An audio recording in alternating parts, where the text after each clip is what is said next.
quick revision whatever we have discussed yesterday. Yesterday we talked about humans are unisexual organisms, right? 5 minute में जल्दी जल्दी से सारी बातें रिवाइज करेंगे. हमने बात की थी कल कि जो ह्यूमन है ये या तो मेल या तो फीमेल है. ह्यूमंस आर नॉट बाइसेक्सुअल, तो humans are unisexual. Transgender is other term.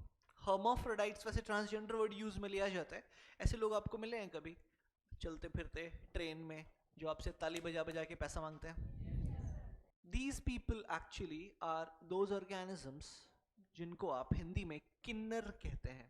Slang भाषा में आप नंबर से भी यूज करते हैं, चौका छक्का भी बोलते हैं. बट एनीवे इनके बारे में मैं ये बता दूं. ऑफकोर्स इंसान है, ह्यूमन है, होमोसेपियंस ही है. तो इनका जेंडर क्या है, मेल है या फीमेल है? तो इट्स लाइक दिस के these organisms they are sterile organisms. पहली बात तो ये नीदर मेल है नॉर फीमेल है. They are sterile. कल हमने बात की थी ना फर्टाइल और स्टेराइल के बारे में.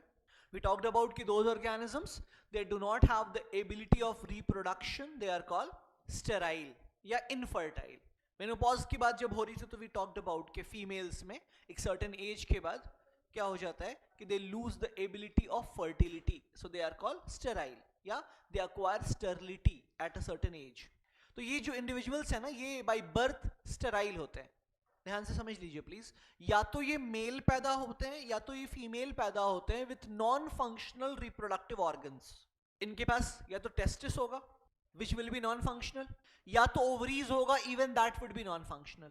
आम भाषा में आजकल चलन में in general like what happens के जब फॉर्म भराया जाता है तो आपके पास जेंडर भरने के 3 ऑप्शंस होते हैं, male, female and transgender. But that's not scientifically correct terminology. Transgender आप उसको बोलते हैं प्रैक्टिकली जिसने अपना जेंडर चेंज करवा लिया होता है. बट आम भाषा में इन किन्नर्स के लिए भी ये टर्म ट्रांसजेंडर यूज में आता है. आम भाषा में बार बार बोल रहा हूं मैं. तो खैर, तो ये जो हमारा पहला टर्म आता है कि ह्यूमंस आर यूनिसेक्सुअल, तो मतलब ये हुआ कि अगर they are fertile, they have the reproductive ability, तो they would be either male और they would be female. They can't be like having both the sexes in a single organism. अभी starting में जो हमने बात की कि they may appear to be male but they would have like put on the clothings of female. तो it's just for the social reason. Social reason का मतलब ये हुआ कि they form a group, they have a community of their own. ऐसा नहीं होता कि किन्नर नॉर्मल घरों में रहते हैं. यूजुअली क्या होता है, कोई बच्चा पैदा हुआ और उसका जो like by birth it's like appearing to the doctors कि this child is not going to be of a normal basic gender. तो यूजुअली अगर इनको ये पता चल जाता है कि कहीं किसी के यहाँ भी कोई ऐसा बच्चा पैदा हुआ है जो उनके सेक्सुअलिटी को बिलोंग करता है तो वो आके ले जाते हैं उसमें. क्योंकि इन जनरल व्हाट हैपेंस, ले जाते हैं एज हम छीन के नहीं ले जाते, मांग के रिक्वेस्ट करके लेके चले जाते हैं. क्योंकि सोशल कारणों से कई बार यूं भी होता है कि नॉर्मल पीपल डोंट वांट कि उनके घर में इस तरह के बच्चे की ग्रोथ हो फॉर सोशल रीजंस कि लोग क्या बोलेंगे, आसपास के लोगों में ये बात जाएगी, पता नहीं, बहुत सारी ऐसी बातें रहती हैं. तो यूजुअली आप पाएंगे कि ऐसे लोग, इनका अपना एक खुद का एक कम्युनिटी होता है. ऑफ कोर्स वो पैदा ही नहीं कर सकते किसी को, वो तो स्टेराइल ऑर्गेनिजम्स है, तो उनसे पैदा कोई नहीं हुआ है. वो जितने भी है ना वो कहीं कहीं से आकर के एक ग्रुप बन गया. अब जब ग्रुप बन गया है तो वो तो ना तो स्कूल जाते हैं ना तो फिर किसी और सोर्स ऑफ उनका कोई प्रॉपर एजुकेशन हो पाता था. अब तो थोड़ा बहुत होता भी है. तो फिर इनको कोई काम नहीं मिल पाता है करने के लिए, कोई ऑक्यूपेशन इनका नहीं हो पाता है प्रॉपर कि नौकरियां मिले इनको या किस. तो फिर they start kind of begging बोल लीजिए आप, या जबरदस्ती पैसा मांगते हैं. और पैसा मांगने के तरीके में इन्होंने ये चीज अडॉप्ट किया कि ये फेमिनिन अटायर यूज करेंगे, औरतों का कपड़ा पहनेंगे. भले वो अंदर से मेल तो नहीं बोलेंगे प्रॉपरली क्योंकि मेल स्टेराइल मेल होंगे, मतलब दे would be having testis, they may be having penis, they may be having the male reproductive structures which is non functional, which of course is non functional. उनके testis में spermatogonia नहीं होगा जहां से sperm बन पाए, सर्टोली सेल्स नहीं होंगे, प्रॉपर तौर पे टेस्टोस्टेरोन नहीं बन पाएगा. बट बाय बर्थ वो डिफॉर्मिटी कहलाएगी. तो बाय बर्थ जो डिफॉर्म्ड ऑर्गन्स उनको दिया गया है by the nature, by the creator, that is of male. They may also have the feminine organs as well, but even that would be non-functional. Ovaries हो सकते हैं उनके पास, या तो टेस्टिस हो सकता है. तो ऑफ कोर्स या तो ओवरी होगा या तो टेस्टिस होगा, तो फिर उस केस में वो यूनिसेक्सुअली हुए ना. Non functional unisexual organisms, they are not bisexual for that reason. ठीक है, out of the way we talked about this. बात हमने की थी कि ये सारे बेसिक स्ट्रक्चर्स हैं जो ह्यूमन में उसको रिप्रोडक्शन को हेल्प करते हैं. प्राइमरी रिप्रोडक्टिव ऑर्गन होगा, सेकेंडरी रिप्रोडक्टिव ऑर्गन होगा, एक्सेसरी डक्ट्स होंगे, ग्लैंड्स होगा. ठीक है ना. मेल में testis is the reproductive organ, female में ovaries is a reproductive organ. इन टेस्टिस और ओवरी को हम लोग बोलते हैं gonad. Gonad are the primary sexual organs. Secondary sexual organ में बाकी सब स्ट्रक्चर आ जाएगा. Penis and vagina in male and female is not the primary sexual organ, it is the secondary sexual organ. Primary sexual organ आप उस organ को बोलेंगे जहां से गैमेट बनता है. बगैर गैमेट बने, बगैर गैमेट की फॉर्मेशन के रिप्रोडक्शन नहीं हो सकता. Sexual reproduction, right. फिर हमने प्यूबर्टी की बात की थी. प्यूबर्टी में हमने एज का एक फैक्टर अब्सॉर्ब किया है कि मेल में जो एज है ये थोड़ा लेट होता है फीमेल के कंपैरिजन में, 10 से 12 साल, और फीमेल में होता है फीमेल में 10 to 12, मेल में 12 to 14 ईयर्स. लेकिन फीमेल में भले पुबर्टी पहले शुरू हो जाती है, खत्म भी हो जाती है by age of around 45 to 50 के आसपास, जिसको आप कहते हैं menopause. Beginning of menstruation in female is called menarche and end of puberty is called menopause. There is nothing called menopause in males. No phenomena as such of menopause happens in human males. Males में fertility ever since like from the puberty, जब तक life exist करेगा mail का तब तक वो रहेगा. Reduction हो सकता है क्वांटिटी ऑफ स्पर्म प्रोडक्शन में, वक्त के साथ थोड़ा रिड्यूस जरूर हो सकता है, स्टॉप नहीं. स्पर्म बनना, स्पर्म की प्रोडक्शन, स्पर्मेटोजेनेसिस. ठीक है. चेंजेस के बारे में हमने बात की थी कि मेल्स में जो चेंजेस आएंगे after the acquirement of puberty will include the facial hairs की ग्रोथ. ठीक है ना. आवाज का होर्स एंड लो पिच हो जाना, मस्कुलर डेवलपमेंट होगा, एंड स्पर्म की फॉर्मेशन या स्पर्मेटोजेनेसिस शुरू हो जाएगा. फीमेल में जो चेंजेस पाए जाएंगे primarily that will be the onset of the menstruation या मेंस्ट्रुअल साइकिल की बिगनिंग हो जाना. ठीक है. मेंस्ट्रुअल साइकिल क्या होता है ये हम लोग आगे बात करेंगे. उसके बाद फिर हाई पिच वॉइस हो जाना फीमेल में is the other feature. Mammary gland development, mammary gland or the breast development is the other feature, and the pelvic enlargement. Pelvic bones expand, so जो lower waist region है, कमर का region है, वो थोड़ा expand हो जाएगा क्योंकि uterus wider हो जाएगा to accommodate the child during pregnancy. We talked about these things. फिर हमने बात की थी टेस्टिस के बारे में. टेस्टिस के बारे में बात हुई कि टेस्टिस ओवल शेप्ड स्ट्रक्चर होता है. ठीक है. ओवल शेप स्ट्रक्चर टेस्टिस जो एब्डोमेन के बाहर स्क्रोटम नाम के पाउच में प्रेजेंट होता है. किसमें? स्क्रोटम. स्क्रोटम में टेस्टिस क्यों होता है? इसका जवाब यह है कि जो टेम्परेचर चाहिए होगा टेस्टिस को स्पर्म बनाने के लिए, मतलब स्पर्मेटोजेनेसिस के लिए, वो बॉडी के इंटरनल टेम्परेचर के कंपैरिजन में 2 to 3 डिग्री सेल्सियस लोअर चाहिए होगा. ठीक है. 2 to 3 degree Celsius lower temperature की जो रिक्वायरमेंट है, to fulfil that testis pair में होगा. टेस्टिस के बाहर एक प्रोटेक्टिव फाइब्रस टिश्यू की कोटिंग है जिसका नाम है ट्यूनिका अल्बुजिनिया. ये टिश्यू स्ट्रेंथ या काइंड ऑफ थोड़ा प्रोटेक्शन प्रोवाइड करेगा फिजिकल इंजरी से, क्योंकि that's outside the abdomen. There are situations sports के टाइम पर या गिर जाने पे, साइकिलिंग के टाइम पर टेस्टिस में इंजरी हो सकती है, और टेस्टिस में इंजरी होती है तो दैट में lead to sterility, extreme level of injury. हल्की फुल्की इंजरी को ट्यूनिका अल्बुजिनिया कंट्रोल कर लेता है.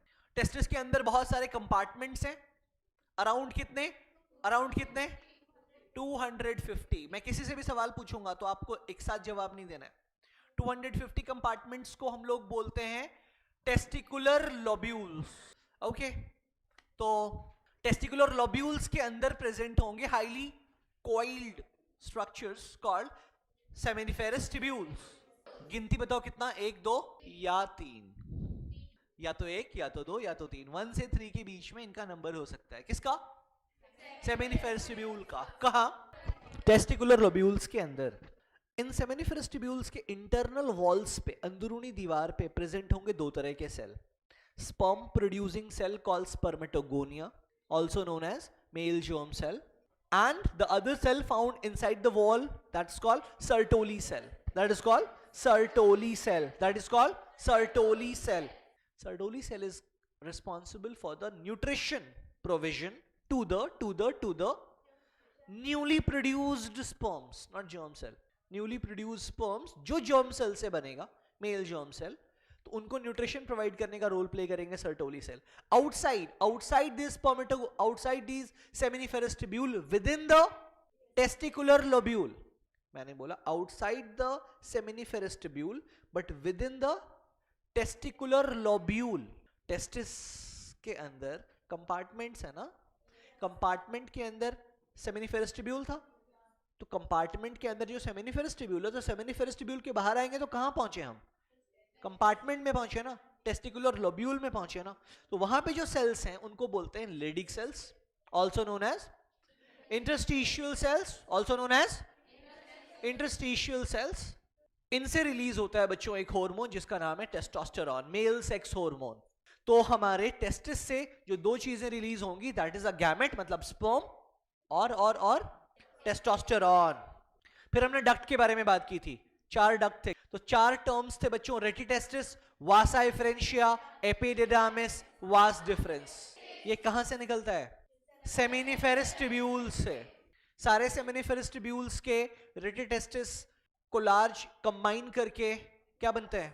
वासा efferentia. Vasa efferentia comes out of the testicular lobules. From every testicular lobule, several vasa efferentia joins and forms epididymis, which is a long structure, tubular structure, but highly coiled and placed on the lateral wall of the testis. ये है epididymis. और इस form में देखेंगे zoom करके तो this is the epididymis. ठीक है, this is epididymis, extensively coiled. If we are able to stretch it long, that would be around 6 metre के आसपास. उसका फिर ये फर्दर एक्सटेंशन बन जाता है क्या? Vas deferens. Vas deferens testis के एपिडिडामिस से कनेक्टेड है और वो आगे निकल करके वो देखो ध्यान से समझो बात, ये एब्डोमेन में जाता है, स्क्रोटम से एब्डोमेन में जाता है. टेस्टिस स्क्रोटम में, बाकी तीनों डक्ट कहां है? स्क्रोटम में. रेटिटेस्टिस तो टेस्टिस के ही अंदर है ना, एपिडिडामिस टेस्टिस के बाहर है. रेटिटेस्टिस एंड वासा एफरेंशिया तो टेस्टिस के अंदर ही है ना. Vas deferens conducts the sperm from the epididymis towards the penis, anterior end of penis. तो पेनिस का अटैचमेंट ये एब्डोमिनली है और वहां तक वास डिफरेंस पहुंचता है by a canal called inguinal canal. Please अच्छे से समझो मैं जो बता रहा हूं. हमने कल डिस्कस ये किया था कि जैसे सारे ऑर्गन बनते हैं, एक मेल चाइल्ड एक माँ की कोख में पनप रहा है तो उसका हार्ट बन रहा है, लिवर बन रहा है, किडनी बन रहा है, बोन्स एलोंगेट हो रहे हैं, जॉइंट्स स्ट्रांग हो रहे हैं, सारे ऑर्गन बन रहे हैं. तो kidney testis is also an organ, testis भी बन रहा है. बनने के बाद टेस्टिस एब्डोमेन में बनता है, बट बनने के बाद एब्डोमेन से नीचे आ जाता है. ये आता है, ये एक्चुअली आता है कॉक्सल बोन, याद है आपको ना, रिवीजन किया था ना हमने. कॉक्सल बोन जो 3 हड्डियों से जुड़ के बनता है, इलियम, ईस्चियम एंड प्यूबिस. इधर का एक कॉक्सल बोन, इधर का एक कॉक्सल बोन. ये हमारा ये जो हमारा जोन है ये बनाता है हमारा पेल्विक गर्डल. इसके नीचे जुड़ा हुआ है हमारा फीमर, थाई बोन. इधर से एक फीमर, थाई बोन, मतलब ये लेग्स हो गए. नीचे आएंगे तो टिबिया, फिब्युला. ये लेग ऊपर गया, थाई ऊपर गया, हम इस जॉइंट पे पहुंच गए जिसको आप क्या कहते हैं? Pelvic girdle. पेल्विक गर्डल में यहां से एक जॉइंट है, यहां से एक जॉइंट है, बीच में हॉलो है, खोखला स्पेस है. मेल्स में ये स्पेस कहलाता है इंगुइनल कनाल. इंगुइनल कनाल खुलता है तो नीचे पाउच है स्क्रोटम का. तो टेस्टिस ना एब्डोमेन, ये अगर हमारा पेल्विक जॉइंट है, इसके ऊपर क्या एब्डोमेन है? पेल्विक जॉइंट के ऊपर क्या एब्डोमेन है? तो एब्डोमेन से टेस्टिस नीचे आता है मेल बच्चे में, बच्चे के पैदा होने के 3 हफ्तों के बीच, 21 दिनों के अंदर अंदर. तो जिस स्पेस से टेस्टिस नीचे आया है उस स्पेस का नाम क्या है? कनाल का नाम क्या है? इंगुइनल कनाल. ये लिखा हुआ है शीट में, भी पढ़ेंगे हम लोग. इंगुइनल कनाल. इसी कनाल से ना वास डिफरेंस ऊपर चढ़ता है, ये वाला, और ऐसे जाकर के इधर पेनिस ऐसे है, सिलिंड्रिकल स्ट्रक्चर ऐसे इमेजिन करो. ये वास डिफरेंस ऐसे गया तो इधर जाकर के यहाँ पे यूरेटर है, यूरेटर पता है आपको, किडनी से आने वाला ट्यूब जो यूरिनरी ब्लैडर में मर्ज करता है, उसे लूप बना करके पेनिस के पास चला जाता है, क्या, वास डिफरेंस। और जहां पे वास डिफरेंस पहुंचा यहीं पे ग्लैंड है, 5 ग्लैंड, 3 टाइप के, 5 नाम याद किया था हमने कल, seminal vesicle, prostate and bulbo urethral gland. इनका कलेक्टिव सिक्रीशन कहलाता है सीमेन, और इसी सीमेन में वास डिफरेंस जाकर के स्पर्म को ड्रेन कर देता है ताकि स्पर्म सीमेन में फ्लोट कर सके। अभी ये बात और हम लोग रिपीट करेंगे थोड़ी देर में, बट पहले इस बात को समझ लीजिए कि स्क्रॉटम से निकला वास डिफरेंस तो ये पेनिस तक कैसे पहुंचा, इंग्विनल कनाल से होता हुआ यूरेटर से लूप बनाता हुआ पहुंचा। चलो आ जाओ जरा थियोरी पढ़ेंगे हम लोग एक एक करके।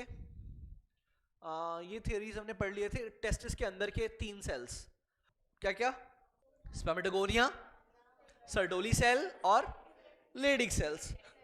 इंडिविजुअल फंक्शन और इनका रोल ये हमें पता होना चाहिए बहुत अच्छे से, ठीक है। ये एक एनसीईआरटी का डायग्राम है, ये एक बेसिक सा डायग्राम आपके दिमाग में रहना चाहिए। हाउ डज दिस हैपेंस, ठीक है। पेनिस ये एब्डोमिनली निकल रहा है, ये टेस्टिस से वास डिफरेंस गया तो वास डिफरेंस ये एब्डोमिनली फिर यहां से जाकर के पेनिस के एंटीरियर एंड पर जाएगा।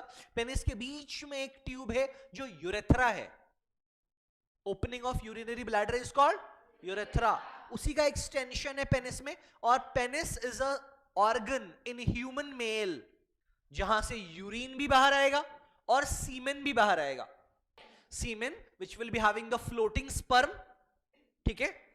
तो फॉर द रिप्रोडक्शन पेनिस से सीमेन भी फ्लो होके बाहर आएगा और यूरिन तो आएगा ही आएगा।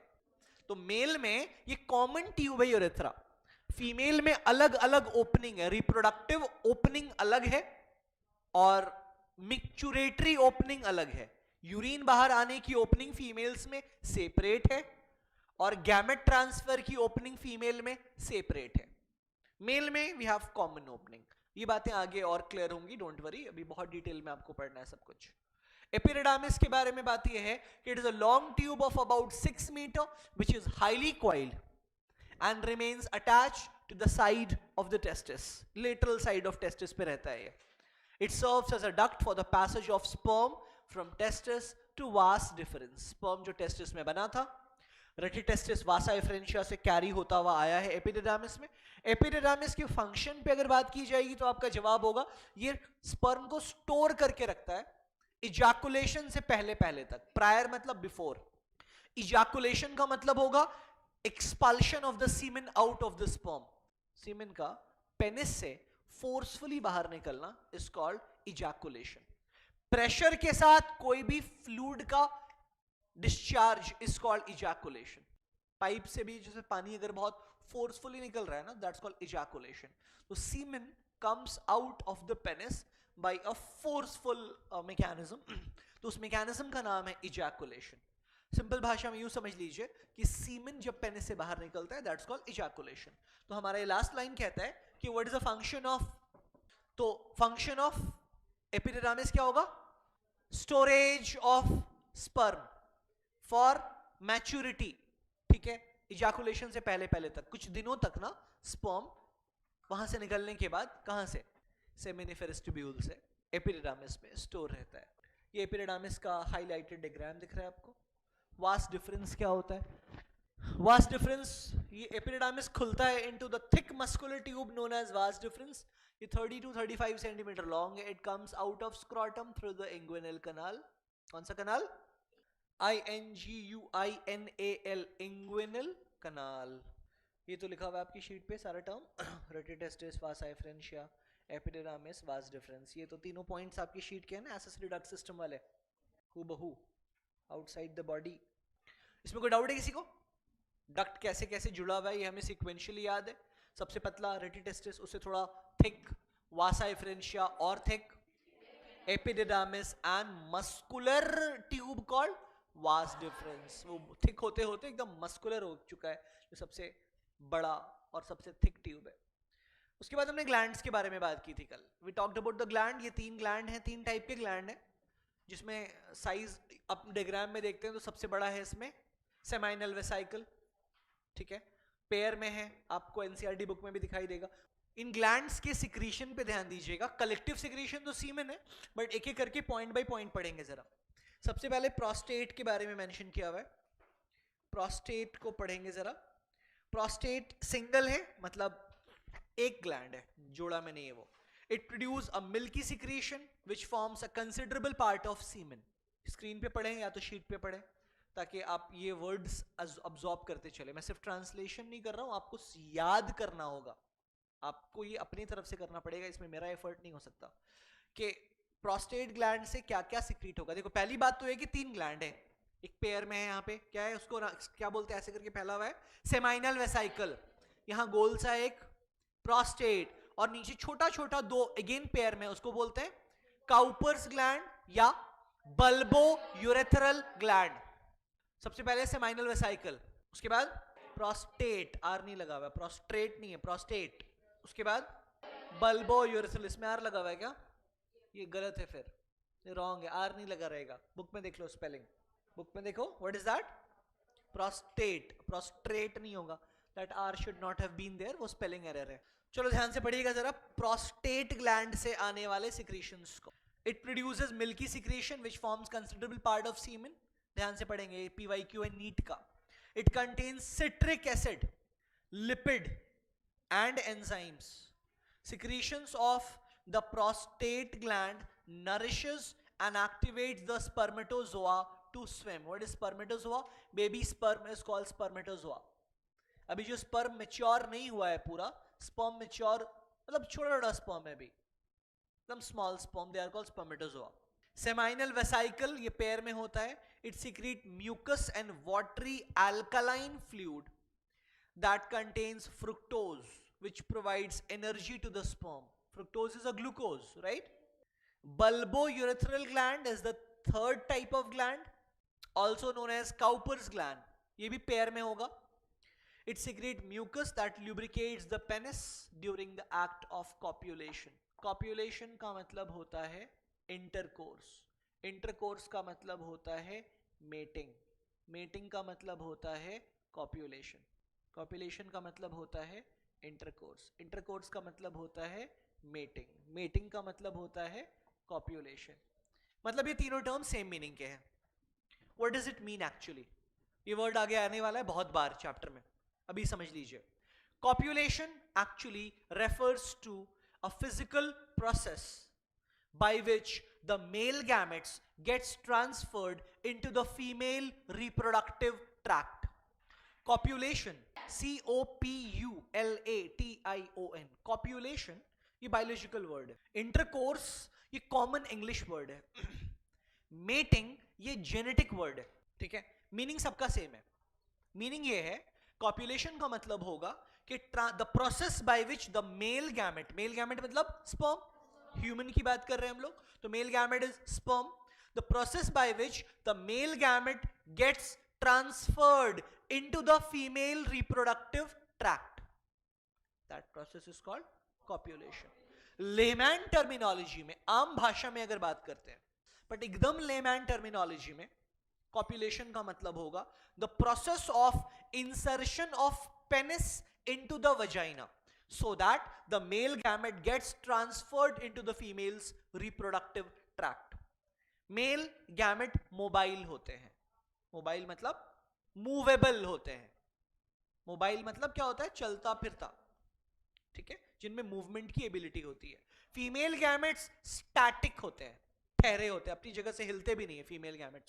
Female gametes do not come to the male gamete. Male gamete has to reach the female gamete so as to fertilise the ovum. Fertilise का मतलब क्या होता है, फर्टिलाइजेशन का मतलब होता है fusion of male and female gamete. Zygote बनता है. ये सब टर्म 10th में सुना होगा आपने, सब कुछ याद करने की जरूरत होगी 12th में आपको ढंग से. कोई बात नहीं, बहुत परेशान नहीं होना, हम लोग थोड़ा आगे बढ़ गए. बट कॉप्यूलेशन इसलिए मैंने वर्ड बता दिया क्योंकि अभी हम लोग बात करेंगे पेनिस के बारे में. Okay, penis is termed as the male copulatory organ. वो ऑर्गन मेल का that helps in the process of copulation is called penis. Female copulatory organ is vagina. ठीक है ना. चलो, तो यहां पे ये जो 3 ग्लैंड्स हैं, क्या क्या नाम है इनका बच्चों, प्रोस्टेट, सेमाइनल वेसिकल और बल्बो यूरेथ्रल ग्लैंड. इन ग्लैंड्स का कलेक्टिव सिक्रीशन कहलाता है सीमेन. सीमेन हैज लॉट्स ऑफ कॉन्स्टिट्यूएंट जो कि अलग अलग ग्लैंड से रिलीज हो रहा है. जैसे प्रोस्टेट से आपने देखा सिट्रिक एसिड रिलीज होता है, थोड़े बहुत लिपिड्स भी होते हैं उसमें, कुछ एंजाइम्स या एक्टिवेटिंग फैक्टर भी प्रेजेंट होता है उसमें, है ना. फ्रुक्टोज निकलता है सेमाइनल वेसिकल से, वो भी प्रेजेंट होता है सीमेन में. तो सीमेन में स्पर्म फ्लोट कर रहा है. स्पर्म का नंबर जो है ना बच्चा, वो होता है अबंडेंट. 2 ml के आसपास सीमेन में, 2 ml मतलब इतना थोड़ा सा, 2 ml सीमेन में 200 मिलियन स्पर्म फ्लोट कर रहा है. 1 मिलियन होता है 10 लाख. 2 मिलियन नहीं बोला मैंने, 200 मिलियन स्पर्म इतने थोड़े से क्वांटिटी ऑफ स्पर्म में फ्लोट कर रहा होता है. तो you can have a rough imagination कि कितने माइन्यूट साइज का होता होगा sperm. Sperm actually haploid structure है ना, हैप्लॉइड स्ट्रक्चर है, डिप्लॉइड नहीं है ना, वो पता है ना ये बात. गैमेट है ना वो, we talked about that yesterday. Haploid होता है, उसमें सिर्फ 23 क्रोमोसोम्स होते हैं, तो सबसे छोटा यही है. बट ये डिप्लॉइड नहीं है तो उसको स्मॉलेस्ट सेल नहीं बोलते हैं. स्मॉलेस्ट सेल किसको बोलते हैं हम लोग ह्यूमन बॉडी में? आरबीसी को बोलते हैं ह्यूमन बॉडी में. ऐसे तो माइकोप्लाज्मा आपने पीपीएलओ पढ़ा है पीपीएलओ, माइकोप्लाज्मा, लिविंग वर्ल्ड में चैप्टर नंबर 1. खैर, ह्यूमन बॉडी में सबसे छोटा सेल आरबीसी है. बट अगर हम आरबीसी से भी छोटा कोई स्ट्रक्चर बताएं तो वो होगा स्पर्म. तो स्पर्म का नंबर अबंडेंट है, बहुत है स्पर्म. ठीक है, 200 मिलियन है. आपको याद है आरबीसी का नंबर 5.5 मिलियन. कितने में? 2 ml में पर सेंटीमीटर मिलीमीटर क्यूब. चलो एनीवे आगे बढ़ते हैं बच्चों. External genitalia is penis. Penis is called the copulatory organ in human male. ध्यान से सुन लो 2 बातें पेनिस के बारे में. Penis is the male copulatory organ, और पेनिस में बाय नेचर 2 बहुत इंपॉर्टेंट प्रॉपर्टीज हैं to become a successful copulatory organ. मैं ये वर्ड क्यों यूज कर रहा हूं सक्सेसफुल? क्योंकि not every human male may have a proper functional penis. There are several people जहां पे पेनिस में certain deformity भी हो सकती है और होती भी है. That leads to a condition called sterility.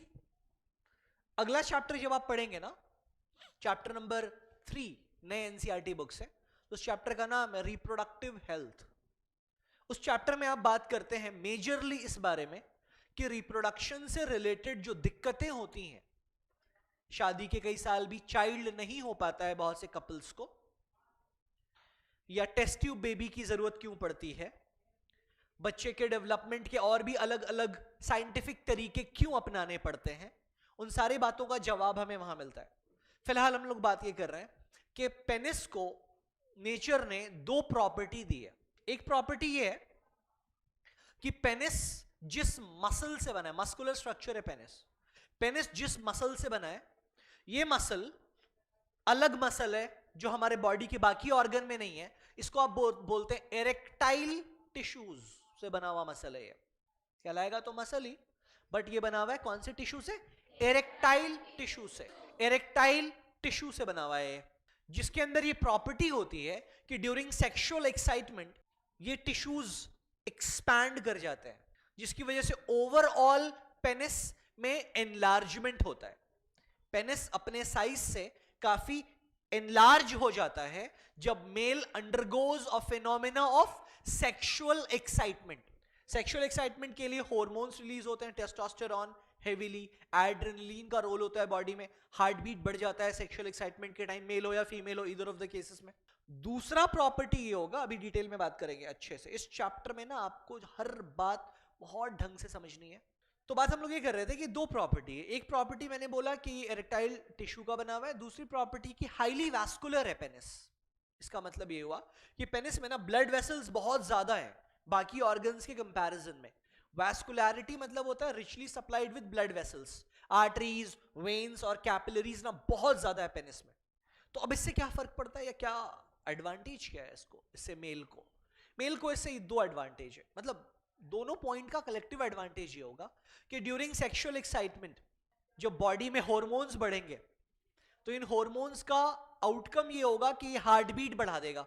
Heart beat बढ़ेगा तो ब्लड फ्लो बढ़ेगा, मतलब ब्लड प्रेशर राइज होगा।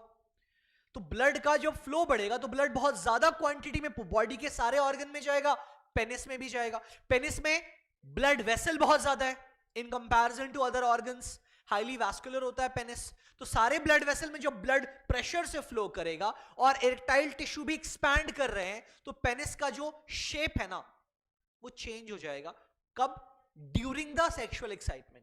At that particular moment when a human male is sexually excited, तो पेनिस क्या हो जाएगा? enlarge, stiff, erect।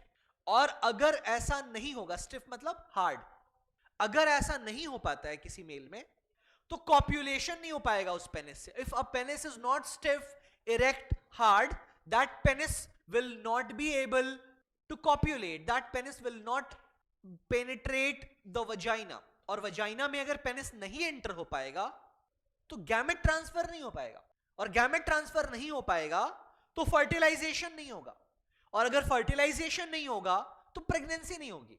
तो सिंपल सा लॉजिक है कि for a male to be reproductively fertile, penis erection is a very important property, जो बहुत सारे कारणों से सर्टेन लोगों में अनयूजुअल हो जाती है। Excessive alcohol consumption leads to this disorder। excessive cigarette smoking से ये दिक्कत आती है वक्त के साथ धीरे धीरे करके कि इरेक्टाइल टिश्यू डैमेज होना स्टार्ट होता है। इरेक्टाइल टिश्यू अगर डैमेज होगा तो क्या होगा कि सेक्सुअल एक्साइटमेंट के टाइम पे पेनिस इरेक्ट तो हो जाएगा, बट बहुत जल्दी ये अपना इरेक्शन लूज कर देगा। फिर से वो एनलार्ज्ड पेनिस श्रिंक होकर के बैक टू नॉर्मल शेप आ जाएगा बहुत कम टाइम में, within a minute, within 2 minutes, within 3 minutes। तो उस केस में ना सक्सेसफुल कॉप्यूलेशन नहीं हो पाएगा, और सक्सेसफुल कॉप्यूलेशन नहीं होना will lead a couple childless। फिर उस केस में मदर या द फीमेल पार्टनर में बी हेल्दी, कोई दिक्कत नहीं है, कोई हार्मोनल प्रॉब्लम नहीं है, male partner is suffering from a disorder called erectile dysfunction. Erectile dysfunction is a kind of disorder जहां पे पेनिस का इरेक्शन बहुत प्रॉपर ड्यूरेशन तक नहीं हो पाता या तो बिल्कुल भी नहीं हो पाता। Either of the two cases में आप उसको कहते हैं erectile dysfunction. Penis is covered by a skin epithelial tissue which is called prepuce या फोर स्किन। ये four skin during the erection of the penis पीछे आ जाता है, और जो टिप ऑफ पेनिस विजिबल होता है that is called glans penis, the most sensitive part of the penis, that's called the glans penis. NCERT में इस सारी बातें मेंशन्ड है जो भी मैंने अभी तक बोला। We will read it so that the doubts and the confusion gets clear. पहला लाइन है कि पेनिस को बोलेंगे मेल कॉप्यूलेटरी ऑर्गन। क्या बोलेंगे? It is a male copulatory organ having the erectile tissue and vascular spaces. दो property है penis में, इरेक्टाइल टिश्यू से बना हुआ है और क्या है? वैस्कुलर स्पेसेस, मतलब ब्लड वेसल्स हैं बहुत सारे। वैस्कुलर स्पेसेस की क्लैरिटी के लिए आप चाहें तो पेंसिल से या उसको एरो बना के लिख लीजिए, richly supplied with blood vessel is called vascular, मतलब lots of arteries, veins and capillaries, जिस भी भाषा में लिखना चाहते हैं आप। इरेक्टाइल स्पेसेस को क्या लिखना है? आप स्पून फीडिंग नहीं करें, खुद से लिख लीजिए। क्या लिखा आपने? Richly supplied with blood vessels या lots of arteries, veins and capillaries, either of the two, you can write it down। हाँ, अगला पॉइंट है these spaces gets filled with the blood during sexual excitement making the penis erect। erect में बहुत सारी बातें आएंगी, enlargement आएगा, stiffness आएगा, ठीक है। erect penis will be enlarged in size और hard हो जाएगा ताकि वो वजाइना में इंसर्ट किया जा पाए। the tip of the penis is called glans penis। the glans penis is covered by a smooth skin called foreskin या prepuce। That's all about the penis। Talking about the semen, it's a milky, viscous, alkaline fluid ejaculated by penis during copulation। During copulation semen बाहर आएगा, कहां से? Penis से। इस semen में बहुत सारे sperm float कर रहे होंगे। Write down the theory that is written over there in your sheet। लीजिए, आप लिख लीजिए अपने शीट पे, मीनिंग समझते हुए पढ़ेंगे, कोई डाउट होगा तो पूछेगा। सीमेन में फ्रुक्टोज है, प्रोटीन्स है, एंजाइम्स के बारे में बात हुई थी, all enzymes are proteins, several chemicals है, लिपिड है, सिट्रिक एसिड है, जिससे दो बेनिफिट मिलता है स्पर्म को, mobility and nourishment. That's the end of the male reproductive structure. Male reproductive structure में कल हमने 5 पॉइंट्स के बारे में बात की थी। हमने बात की थी कि सबसे पहले हम लोगों को टेस्टिस पढ़ना है, उसके बाद एक्सेसरी डक्ट्स के बारे में बात करनी है, फिर एक्सेसरी ग्लैंड्स के बारे में बात करनी है, फिर पेनिस के बारे में बात करनी है, फिर सीमेन के बारे में बात करनी है। That's all. ये 5 पॉइंट्स में मेल रिप्रोडक्टिव स्ट्रक्चर समाप्त होता है बच्चों। And we will be proceeding ahead to the female reproductive structure immediately. Female reproductive structure में जो स्ट्रक्चरल पार्ट है ना, that is not that difficult. मैं यहाँ पे जो स्पेस अवेलेबल है इसी में डायग्राम बनाने की कोशिश करता हूँ। आपको भी डायग्राम बनाना है अपनी रफ कॉपी में। डायग्राम जब आप बनाएंगे तो you will be able to gain strength और वो आपको ज़्यादा क्लियर कॉन्फिडेंस देगा। बहुत फंडामेंटल डायग्राम बना रहे हैं हम लोग, बहुत सजाने की कोई ज़रूरत नहीं है। बेसिक स्ट्रक्चर और उसके फंक्शनैलिटी को समझ लेना है, दैट्स द बेसिक पर्पस। ठीक है, it may appear very basic and very मतलब हमें नहीं चाहिए कि बहुत ज़्यादा डेकोरेटेड, सारे स्ट्रक्चर से फेमिलियरिटी चाहिए होगा। लेकिन सबसे पहले we need to be familiar with this organ called ovary, which is the female gonad, intra abdominal. ठीक है, दोनों साइड ओवरी प्रेजेंट है। पहले एक बात सुन लो, फिर मैं आपको दूंगा टाइम थोड़ा बनाने का, पहले समझ लो। ये जो पूरा स्ट्रक्चर है बच्चों, इसको कहते हैं हम लोग फैलोपियन ट्यूब। ये यहाँ से शुरू होगा, यहाँ से ये पूरा एरिया फैलोपियन ट्यूब का, ये भी पूरा फैलोपियन ट्यूब, जिसके 4 पार्ट्स हैं। कलेक्टिवली वैसे मैं लिख देता हूँ, दिस होल आर्म की तरह, हाथ की तरह ऐसा जो स्ट्रक्चर दिख रहा है, this is called fallopian tube, या ओविडक्ट भी बोलते हैं इसको, ओविडक्ट या फिर fallopian tube. Okay, fallopian tube के पार्ट्स अभी पढ़ेंगे, fimbriae, ampulla, isthmus, infundibulum, we will be talking about those terms, but ये as a whole fallopian tube. Fallopian tube का ये जो फिंगर लाइक प्रोजेक्शन दिख रहा है, दिस इज कॉल्ड फिम्ब्रे। तो ये भी फैलोपियन ट्यूब, ये भी फैलोपियन ट्यूब। ये है यूटेरस, ये जो हॉलो स्पेस दिखाई दे रहा है, दिस इज कॉल्ड यूटेरस या वूम्ब कहते हैं आप इसको, यूटेरस या यूट्राइन कैविटी। ये है बेसिक जोन जहां पे बच्चे की डेवलपमेंट होती है 9 मंथ तक। यहीं पे बच्चा 9 महीने तक रहता है मां के कोक में, इसको आप हिंदी में कोक भी बोलते हैं।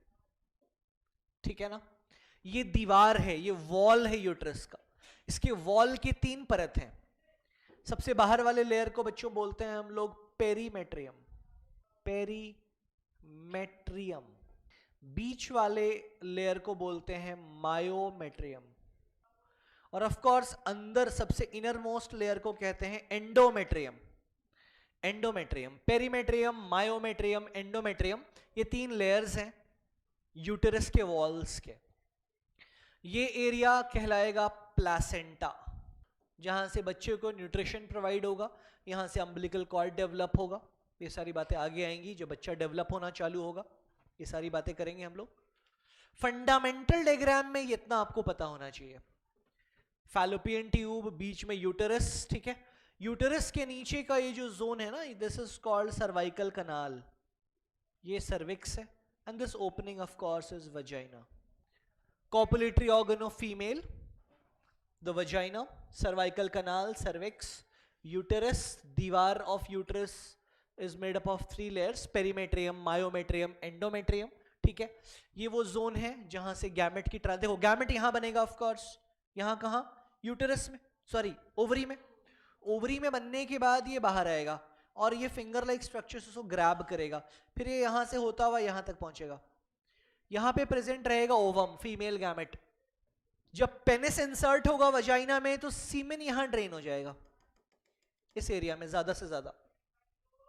अब यहां से स्पर्म को ट्रैवल करते करते करते करते ओवम तक पहुंचना पड़ेगा। For that reason sperm mobile होता है, उसके अंदर चलने फिरने की एबिलिटी होती है, उसका स्ट्रक्चर ऐसा होता है कि it has a ability to move. We will talk about the structure of sperm fertilisation से पहले। तो एक बार रफ डायग्राम फिनिश कर लीजिए प्लीज, ये बहुत फंडामेंटल बेसिक सा डायग्राम है। Okay, shall we proceed. Perimetrium, myometrium, endometrium ने ये आगे जाके कहानी में बहुत इंपॉर्टेंट रोल प्ले करने वाला है। मेंस्ट्रुअल साइकिल इस एंडोमेट्रियम का बनना टूटना इसी साइकिल का नाम है। प्लासेंटा डेवलपिंग चाइल्ड को माँ का न्यूट्रिशन प्लासेंटा के थ्रू पहुंचता है। माँ जो खाना खाएगी बच्चे को पहुंचेगा प्लासेंटा से। यहाँ से एक ट्यूब बनेगा जिसको आप अम्बिलिकल कॉर्ड बोलेंगे, जो बच्चे के नेवल में, नाभि में जुड़ा रहेगा। ये सारी बातें आगे आएंगी जब हम लोग एम्ब्रियोजेनिक डेवलपमेंट की बात करेंगे, इसी चैप्टर में आएगा सब कुछ। अभी फिलहाल की बात ये है कि ये रहा ओवरी, ओवरी से ओवम बाहर आएगा। Ovum is the female gamete. ये इस ओवरी से भी आ सकता है, इस ओवरी से भी आ सकता है। एक मंथ में एक ओवम बाहर आएगा। इस मंथ अगर यहां से आया तो हो सकता है अगले महीने यहां से आए, बट ऐसा कोई फिक्स नहीं है कि ऑल्टरनेट आएगा। तीसरे महीने, चौथे महीने, पांचवें महीने यहीं से आ सकता है, छठे महीने फिर यहां से आ जाए। ये रैंडम होता है, किसी भी एक ओवरी से ओवम रिलीज आउट होगा। ये हम लोग बात करेंगे मेंस्ट्रुअल साइकिल में डिटेल में। तो जरा देखो इस डायग्राम को, जो एनसीईआरटी का डायग्राम है। यहां पे पूरे फैलोपियन ट्यूब के चारों पार्ट्स का भी आपको आइडिया होना चाहिए। ये भी आप अपने रफ डायग्राम में अच्छे से बना लेंगे कि वैसे तो ये पूरा फैलोपियन ट्यूब है, यहां से लेकर के पूरा यहां तक, बट ये जो फिंगर लाइक स्ट्रक्चर दिख रहा है इसको क्या बोलते हैं? फिम्ब्रे। उसके ऊपर एक चौड़ा सा पार्ट है, दैट्स कॉल्ड इन्फंडिबुलम। उसके ऊपर this part is called ampulla and this part is called isthmus. Ampulla और इस्थमस के बीच में कहां यहां से लेके यहां के बीच में समवेयर इतने स्पेस में प्रेजेंस होगा ओवम का। यहां तक ओवम ज्यादा से ज्यादा पहुंच पाएगा, इसके आगे ओवम अपने आप नहीं जाएगा। स्पर्म को यहां से ट्रैवल करते करते करते करते ओवम तक पहुंचना पड़ेगा अगर फर्टिलाइजेशन करना है ओवम को। तो फर्टिलाइजेशन का मतलब होता है fusion of sperm and ovum. Fusion of male and female gamete is called fertilisation. Fertilisation will result into pregnancy. अगर फर्टिलाइजेशन हो गया तो उससे प्रेगनेंसी हो जाएगी, फर्टिलाइजेशन नहीं हुआ तो प्रेगनेंसी नहीं हो पाएगी। ठीक है। Primary reproductive organ of human female is of course ovary. Secondary sex organ में इसमें भी डक्ट होंगे, ग्लैंड है और एक्सटर्नल जेनिटिलिया। ग्लैंड डी होगा, वो यहाँ पे डी होना चाहिए था। ओवरीज के बारे में बात करते हैं पहले। ओवरीज पेयर में होंगे, पढ़ लीजिए जरा थियोरी पहले एक बार।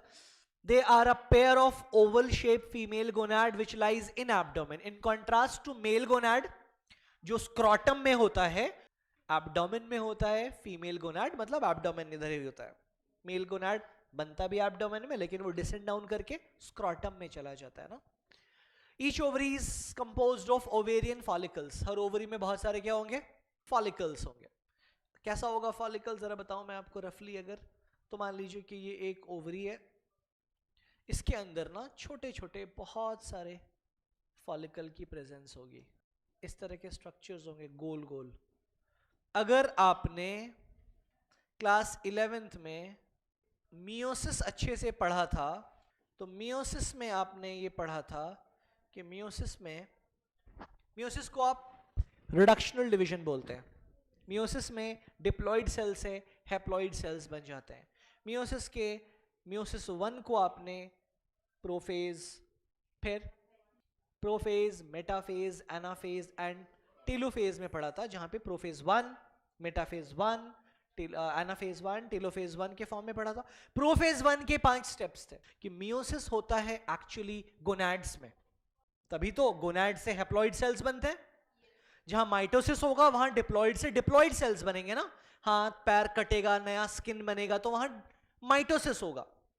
सिर्फ गोनाड में होता है मियोसिस, इंसानों में, टेस्टिस मेल में, ओवरीज फीमेल में, इसके अलावा पूरे बॉडी में कहीं मियोसिस नहीं होता।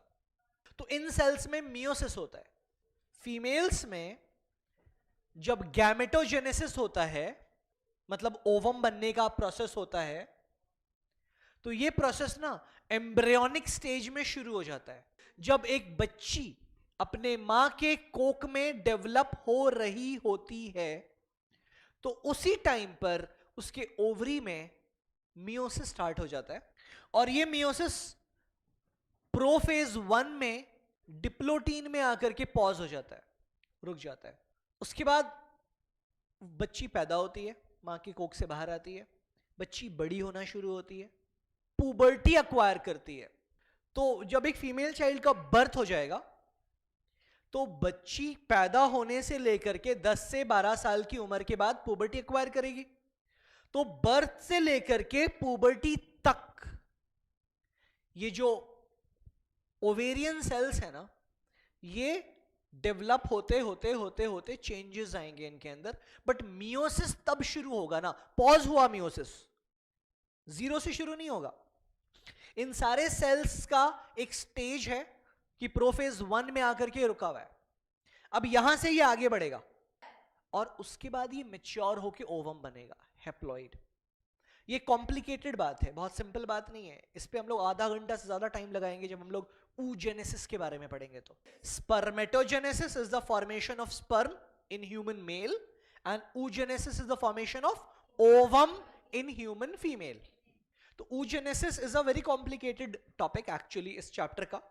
जी ये मैं आपको एक बैकग्राउंड बना रहा हूं उस पार्ट का, ताकि आपको वहां पे बहुत दिक्कत नहीं आए। कि इट्स सिंपल, वेरी बेसिक, कि जो सेल्स है ना, ओवेरियन सेल्स, ये ओवरी है, ओवरी के सेल्स को आप क्या बोलेंगे? Ovarian sales. ओवेरियन सेल्स में जो गोल गोल बना रहा हूं मैं, इनको बोलेंगे फॉलिकल। इन फॉलिकल्स को स्टिमुलेट करने का एक हार्मोन रिलीज होता है पिट्यूटरी से, जिसका नाम मैं याद दिलाऊं आपको अगर, और शायद याद आ जाए आपको। तो इसका फुल फॉर्म याद है? FSH का फुल फॉर्म होता है फॉलिकल स्टिमुलेटिंग हार्मोन। FSH यहीं पे काम करता है। कहां पे? ओवरी पे। कहां पे? ओवरी के फॉलिकल्स पे। अब थियरी पे आओ। पहला पॉइंट थियरी में ये था कि ये जो ओवरी है ये कहां प्रेजेंट होगा? एब्डोमेन में। फीमेल गोनैड है, एब्डोमेन के अंदर होगा, ये बाहर नहीं आता स्क्रॉटम या ऐसा कोई पाउच में नहीं होता ये। मुश्किल? दूसरा point, it is composed of ovarian follicles. इसके अंदर बहुत सारी गोल गोल गोल गोल फॉलिकल्स है। इन फॉलिकल्स के अंदर ओवेरियन सेल्स होते हैं। फॉलिकल और सेल में क्या फर्क है? ये सेल है, मान लीजिए ये ओवेरियन सेल है। इस सेल के ऊपर ना एक परत बन जाता है ग्रैन्युलोसा का, ऐसा। ये बात आप आगे पढ़िएगा oogenesis में। अब ये फॉलिकल है, सेल को घेर के रखा है एक tissue. Now this is a follicle, मतलब हर फॉलिकल के अंदर ना इसमें सेल है, जिसके मियोसिस से ओवम बनेगा, हैप्लॉइड ओवम बनेगा। अगला पॉइंट था, at puberty these undergoes maturation to produce ova. These मतलब ओवेरियन फॉलिकल्स। ये जो ओवेरियन फॉलिकल्स हैं ओवरी के अंदर मौजूद, present, they will undergo a process of meiosis. Meiosis होगा तो ओवम बनेगा। ओवा और ओवम में क्या फर्क है? ओवा प्लूरल है, ओवम सिंगुलर है। एक को हम ओवम कहेंगे, बहुत सारों को ओवा कहेंगे। तो हर महीने बनेगा, पूरे लाइफ साइकिल में तो बहुत सारा बनेगा ना, तो इसको मल्टीपल में बोला गया ओवा। The formation of ovum in ovaries is called oogenesis. The release of ovum in the fallopian tube from the ovary is called ovulation. Ovary के अंदर ओवम बन गया by the process of oogenesis, mature होके ready है एक ovum. ये ovum अब बाहर निकलेगा, ओवरी से बाहर निकलेगा तभी तो जाएगा फैलोपियन ट्यूब में। फैलोपियन ट्यूब में जाएगा तभी तो स्पर्म वहां पहुंच पाएगा। स्पर्म के साथ फ्यूजन होगा तभी तो होगा क्या? फर्टिलाइजेशन। और फर्टिलाइजेशन होगा तभी तो होगा क्या? प्रेगनेंसी। वही तो चाहिए। चैप्टर क्या है? रिप्रोडक्शन। तो एक न्यू ऑर्गेनिज्म पैदा होगा जब प्रेगनेंसी अचीव होगी तभी तो formation of ovum in ovaries is called oogenesis. Release of ovum in the fallopian tube is called ovulation. The ovaries secrete two hormones, sex hormone from the female known as estrogen and progesterone. The hormones from the ovaries are called estrogen and progesterone. You are aware of these terms, right? Right from beginning मेरे ख्याल से 10 से ये बात पता होगी। चलो, so ovary पूरी थियरी पढ़ना शुरू कीजिएगा साथ साथ। कि ovary are the primary female sex organ, मतलब gonad, that produces female gamete called ovum and several steroid hormones, sexual hormones। Human में स्टेरॉइड hormones होते हैं, ठीक है। दो hormones हैं, कौन कौन से? estrogen and progesterone. Ovaries are located on one on each side of the lower abdomen and are attached to the pelvic walls and ovarian ligaments. Each ovary is almond shape. almond shape मतलब होता है elliptical shape. almond देखा है ना आपने? जैसे कि हमारा मेल्स में फर्क समझ लेंगे जल्दी से, कोई खास फर्क नहीं है। मेल में हम लोग टेस्टिस को ऐसे बनाते हैं, वर्टिकली ओवल। इसको बनाते हैं हॉरिजॉन्टली ओवल या एलिप्टिकल। तो ये आलमंड शेप बोला गया ओवरी को, ठीक है ना। पढ़ेंगे आगे। Each ovary is almond shaped, flattened body measuring 2 to 4 centimeter in length. Outer region of ovary is composed of developing follicle, and middle region forms stroma which contains connective tissue, blood vessels and mature follicles. फिर से पढ़ेंगे last point. Outer region of ovary is composed of developing follicle. इसका मतलब समझ लो जल्दी से फिर से. ये सब क्वेश्चन आएगा और आप तंग होंगे फिर. मान लीजिए एक ओवरी है. Outer ovary is compose of developing follicle, मतलब ये छोटा छोटा फॉलिकल ना बाहर बाहर होता है पेरीफेरी की तरफ, और जो ओवरी मैच्योर हो जाता है ना, बड़ा बड़ा डेवलप्ड ओवरी, ये सेंटर में होता है. Outer ovary, outer region of the ovary is compose of developing follicle and middle region forms stroma जिसमें होता है connective tissue, blood vessel and mature follicle. जितना हम सेंटर की तरफ आएंगे उतना बड़ा और मैच्योर फॉलिकल मिलेगा. मैच्योर फॉलिकल के अंदर ओवम बन जाता है. ये अभी इमेच्योर है. देखो एक बात समझ लो अच्छे से. फीमेल में एक मेंस्ट्रुअल साइकिल में कोई इतने में से कोई एक फॉलिकल से एक ओवम बनेगा. सिर्फ रिपीट कर रहा हूं मैं. फीमेल में ओवरी में बहुत सारे फॉलिकल प्रेजेंट है. इन बहुत सारे फॉलिकल में से सारा फॉलिकल से एक साथ oogenesis नहीं होगा. सब में सारे फॉलिकल से एक साथ इतना सारा ओवम नहीं निकलेगा. मेल गैमेट में स्पर्म के बारे में हमने क्या बात किया? 2 ml सीमेन में 200 मिलियन स्पर्म है. स्पर्म का नंबर ना बहुत अबंडेंट है, बट ओवम का नंबर सिंगल है, कम उम भी नहीं. एक है, एक. अगर 2 हो गया ना तो जुड़वा बच्चा पैदा हो जाएगा. एक बार में एक बच्चा पैदा होता है ना यूजुअली ह्यूमन में, यूजुअली. तो एक ओवम आता है और इन मिलियंस ऑफ स्पर्म में से कोई एक स्पर्म जो सबसे पहले चला जाएगा वो उसको फर्टिलाइज करता है. अगर 2 ओवम आ गया तो ट्विंस पैदा होते हैं, ये पैदा हो सकते हैं. 3 ओवम आ गया तो ट्रिपलेट बच्चे पैदा हो सकते हैं. तो यूजुअली एक ओवम ही रिलीज होगा एक साइकिल में किसी एक फॉलिकल से फ्रॉम एन ओवरी. वो भी 2 ओवरी है, दायां बायां दोनों साइड ओवरी है. लोअर एब्डोमेन इधर और इधर ओवरी का प्रेजेंस एक्चुअली छोटा सा इतना बड़ा ओवरी है. ओवरी से एक ओवम निकलेगा, या तो इससे निकले या तो इससे निकले. अगले साइकिल में फिर इससे निकलेगा. एक साइकिल ऑलमोस्ट 1 महीना या 28 दिन बोलते हैं हम लोग थियोरेटिकली. 1 महीना रफली अगर आप मानते हैं तो जरा सोच के बताओ मुझे, पूरे लाइफ स्पैन में, पूरी जिंदगी में किसी एक फीमेल को, पूरे लाइफ स्पैन में किसी एक फीमेल को कितने सारे ओवम की जरूरत पड़ेगी? ये सोचिएगा जरा खुद से. Do it on your own and मुझे बताओगे भी जल्दी से फास्ट.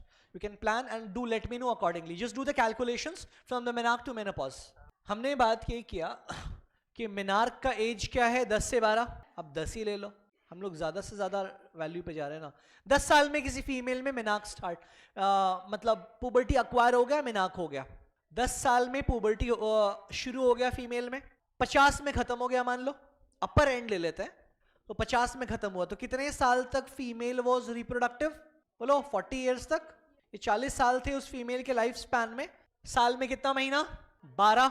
तो अगर फीमेल को एक साल में 12 फॉलिकल लगा, एक साल में 12 ही फॉलिकल लगेगा ना अप्रोक्सीमेटली. महीने में एक फॉलिकल मैच्योर हो रहा है तो पूरे साल भर में कितना फॉलिकल? 12 फॉलिकल. तो 40 साल में कितना follicle?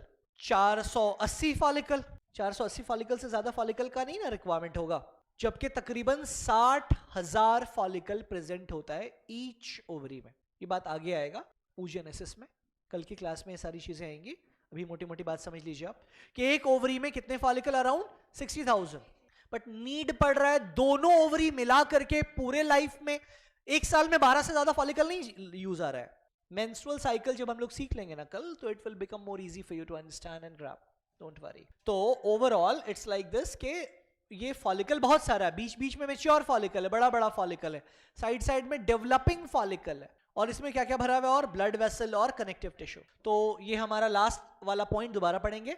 Outer region of the ovary is composed of developing follicle and the middle region forms the stroma which contains the connective tissue, blood vessel and mature follicle. इस तरह का स्ट्रक्चर है रफली, जो आप देख पाएंगे कि ये रहा हमारा ovary.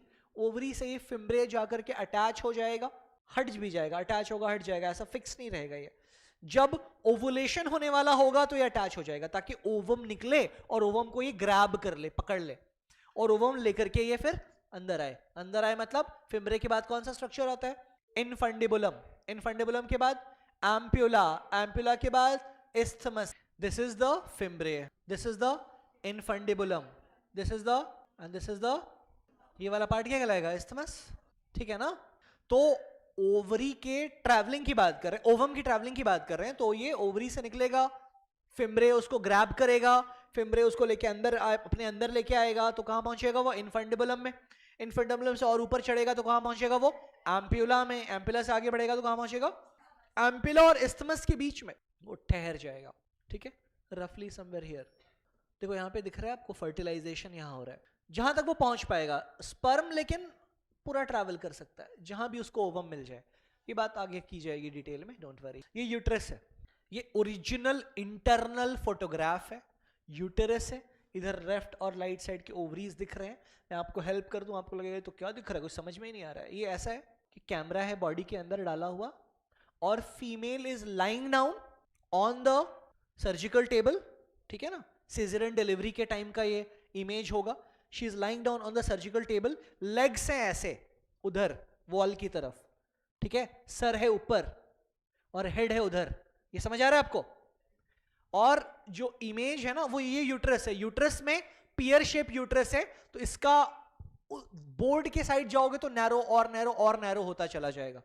She is not in a standing position, तो आप वो डायग्राम इमेजिन नहीं कर पाओगे, इसलिए मैं हेल्प कर रहा हूं आपको। She is lying down with the face towards the ceiling, legs towards the board, head towards you people. मुश्किल? ठीक है, तो यहां बच्चा है इसके अंदर, यूट्रस के अंदर। ये दाएं और बाएं साइड की ओवरीज है, ठीक है। ये उतना क्लैरिटी से आपको नहीं समझ में आएगा, ये एब्डोमिनल इंटरनल जोन है, बट इमेजिन करोगे तो you will be able to understand that.